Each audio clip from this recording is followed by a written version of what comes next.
ஒரு குடும்பத்தினர் உம்ரா செய்வதற்கு நேர்ச்சை செய்கின்றார்கள். இப்போது அந்த குடும்பத்திலே 7-8 பேர் உள்ள அந்த குடும்பத்தில் அவர்களுக்கு உம்ரா செய்வதற்கான அந்த வசதி ஏற்படுகின்றது. அதே நேரத்தில் அந்த தொகையை கொண்டு ஓரிருவர் மட்டுமே ஹஜ் செய்யலாம் என்ற நிலை இருக்கின்றது. இப்போது அந்த குடும்பத்திலே ஓரிருவர் ஹஜ் செய்வதா அல்லது 7-8 பேரும் அதே செலவிலே நேர்ச்சை செய்த உம்ராவை செய்வதா என்று கேள்வி தொடுத்திருக்கின்றார். முதலிலே ஒரு விடயத்தை நன்கு நாம் தெளிவாக புரிந்து கொள்ள வேண்டும். ஒரு குடும்பத்திலே தாய், தந்தை, பிள்ளைகள் என இவர்கள் நெருக்கமான உறவினர் என்பதில் எந்த சந்தேகமும் கிடையாது. பெரும்பாலும் அந்த தந்தை முழு குடும்பத்தின் செலவை கவனித்து வருவார். ஆனால் பணம் செலவழித்து செய்யப்படுகின்ற இந்த ஹஜ் உம்ரா என்ற இபாதத், ஹஜ்ஜோ அல்லது உம்ரா ஒருவர் செய்வதென்றால் ஒவ்வொருவரும் தத்தமக்குரிய சொத்தாக பண வசதி இருக்கின்ற போதுதான் அவர்களுக்கு ஹஜ் கடமையாகின்றது. தந்தையிடம் பண வசதி இருப்பதால் தாய்க்கோ பிள்ளைகளுக்கோ ஹஜ் கடமையாகிவிட்டது என கூற முடியாது. தன்னிடம் இருக்கும் பணத்தை தாய் பிள்ளைகளுக்கு அந்த தந்தை கொடுப்பார் என்றால், அவராக விரும்பி கொடுக்கின்ற போது, அதன்போது அந்த தாய் அல்லது பிள்ளைகளுக்கும் ஹஜ் செய்யக்கூடிய வசதி வந்து விடுவதால் தான் அவர்கள் மீது ஹஜ் கடமையாகின்றது. இங்கே ஒரு குடும்பத்தினர் ஒவ்வொருவரும் உம்ரா செய்வதற்கு நேர்ச்சை செய்தார்களா என்பது முதல் கேள்வி. அதேபோன்று இருக்கின்ற பணம் இருவருக்கு ஹஜ் செய்ய போதுமானது என கூறுகின்ற போது, அந்த பணம் யாரிடம் இருக்கின்றது என்பதை நாம் கவனிக்க வேண்டும்.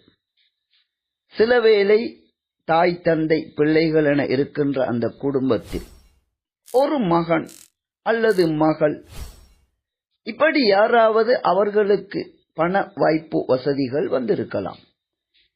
யாரிடம் ஹஜ்ஜுக்குரிய செலவுக்குரிய பணம் இருக்கின்றதோ அவர்கள் மீதுதான் ஹஜ் கடமையாகும்.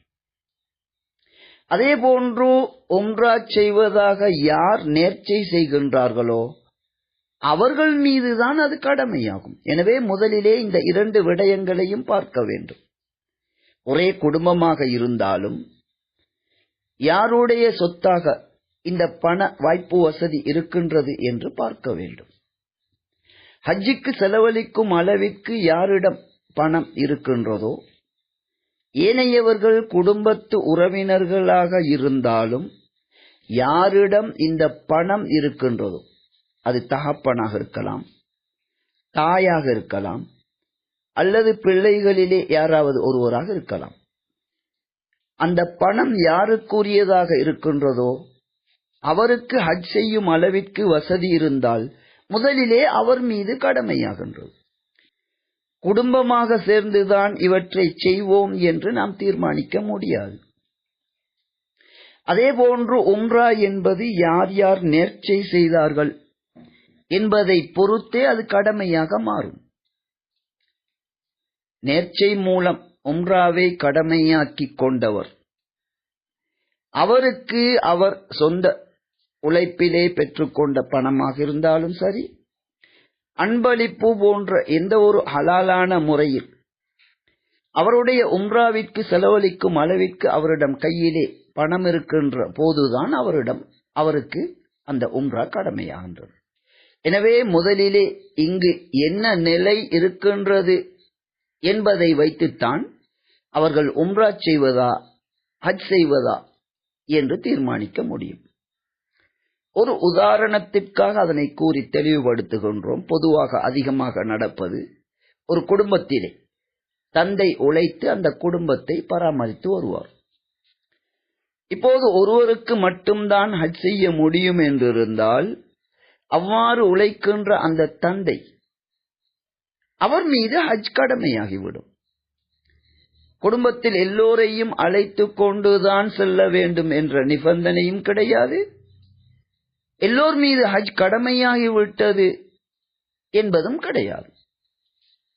அதே போன்று இப்போது உம்ரா நேர்ச்சை செய்தவர்கள் ஒவ்வொருவரும் உம்ரா செய்வதாக நேர்ச்சை செய்தார்களா என்பதையும் கவனிக்க வேண்டும். அல்லது அந்த தந்தை அல்லது பணத்தை உழைப்பவர் இத்தனை பேரை நான் குடும்பத்திலே உம்ராவுக்கு அழைத்து செல்வேன் என்று நேர்ச்சை செய்தாரா என்பதையெல்லாம் பார்க்க வேண்டியிருக்கின்றது. எப்படியோ நேர்ச்சை செய்வதன் மூலம் கடமையாக்கிக் கொண்ட இந்த உம்ரா என்பது அது யார் யார் அப்படி நேர்ச்சை செய்தார்கள் என்பதை பார்க்க வேண்டும். இதற்காக யார் செலவு செய்கின்றாரோ முதலிலே அவரிலிருந்து துவங்க வேண்டும். அதன் அடிப்படையில் தந்தை என்பவர் ஹஜ் செய்யும் அளவிற்கு அவருக்கு வசதி இருந்தால் ஏனையவர்களுடைய உம்ரா நேர்ச்சையை நிறைவேற்ற வேண்டும் என்பதற்காக அவர் மீது கடமையான அந்த ஹஜ்ஜை அவர் விட முடியாது. முதலிலே தன் மீதான கடமைகளில் இருந்து ஆரம்பிப்பதுதான் இஸ்லாமாகும். மனைவி பிள்ளைகளாக இருந்தால் கூட அந்த தகப்பனுக்கு மட்டும் செலவு செய்து ஹஜ் செய்யும் அளவிற்கு வசதி இருந்தால் அவருக்கு ஹஜ் கடமையாகிவிடும். அதே நேரத்தில் அவர் உம்ரா செய்வதாகவும் நேர்ச்சை செய்திருந்தால் ஹஜ்ஜின் போது ஹஜ்ஜிலேயே உம்ரா உட்படுகின்றது என்பதும் ஹதீஸ் ஆகும். அதே போன்று மேலதிகமாக ஒரு உம்ரா செய்ய நாடினால் ஹஜ் செல்கின்ற போது அதனை செய்து விடலாம். உம்ரா செய்வதற்குரிய வசதி மட்டும்தான் ஒருவருக்கு இருக்கின்றது என்றால் அவருக்கு ஹஜ் கடமையே கிடையாது. அவர் நேர்ச்சை செய்திருந்தால் கட்டாயம் அந்த உம்ராவை செய்ய வேண்டும். நேர்ச்சை செய்யாவிட்டால் கூட அதற்குரிய வசதி இருந்தால் உம்ரா என்பதும் இஸ்லாமிய கடமைகளே, அதாவது வசதி இருந்தால் நபி அவர்கள் உம்ரா செய்திருக்கின்றார்கள், அந்த உம்ராவை நாம் நிறைவேற்றலாம். எனவே இந்த பொருளாதாரம் என்பது யாரிடம் இருக்கின்றது என்பதை பொறுத்தே ஹஜ் செய்வதா உம்ரா செய்வதா என்ற விடயங்கள் தீர்மானிக்கப்பட வேண்டும்.